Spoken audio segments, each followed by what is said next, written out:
ప్రపంచ తల గాయాల అవగాహన దినంను పురస్కరించుకుని Rene hospital Karimnagar traffic police department వారి సంయుక్త ఆధ్వర్యంలో కరీంనగర్ పట్టణంలో బైక్ ర్యాలీని విజయవంతంగా నిర్వహించడం జరిగింది.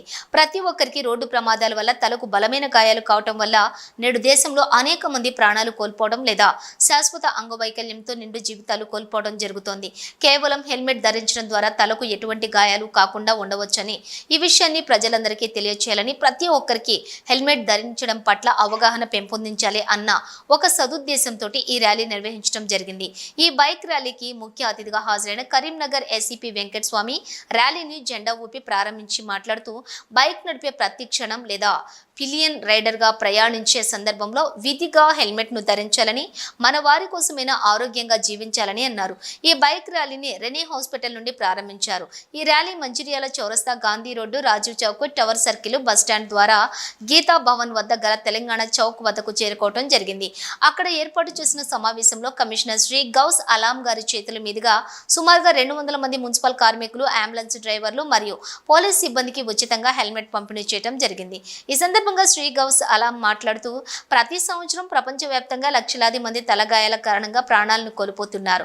తలగాయాలు అనేవి కేవలం వ్యక్తిగత సమస్యలు కాదు, ఇవి కుటుంబాలను, సమాజాన్ని ప్రభావితం చేసే గొప్ప సమస్య అని, ప్రతి ఒక్కరూ ట్రాఫిక్ నియమాలు తప్పకుండా పాటించి ప్రమాదాలకు దూరంగా ఉండాలని హితవు పలికారు.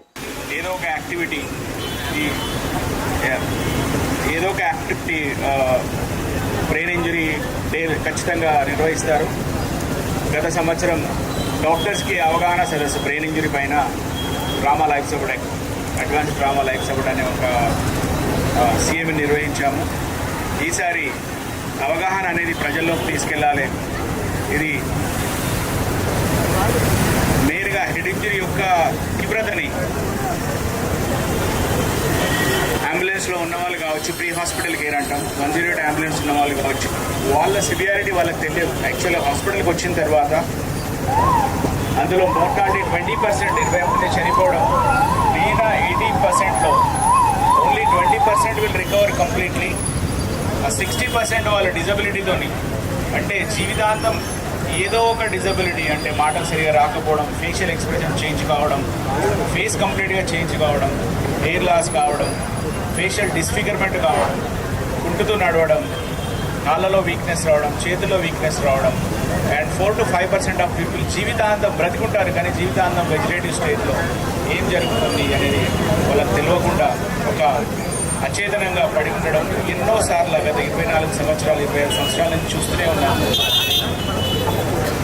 ఫ్యామిలీస్ డిస్టర్బ్ కావడం. ఒక డిసిప్లిన్గా ఉన్న ఒక వ్యక్తి హెల్మెట్ పెట్టుకొని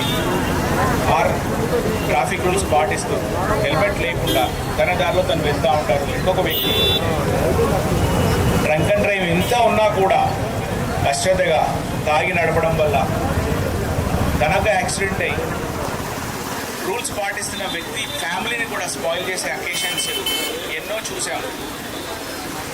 ఒక పేషెంట్ న్యూరో సర్జరీ పేషెంట్ అయింది, డ్రామా పేషెంట్ అయిండు, మల్టిపుల్ ఇంజరీస్ పేషెంట్ అయిండు అంటే జీవితాంతం లైఫ్ లాంగ్ 100% ఎబిలిటీ అనేది ఎప్పుడూ రాదు.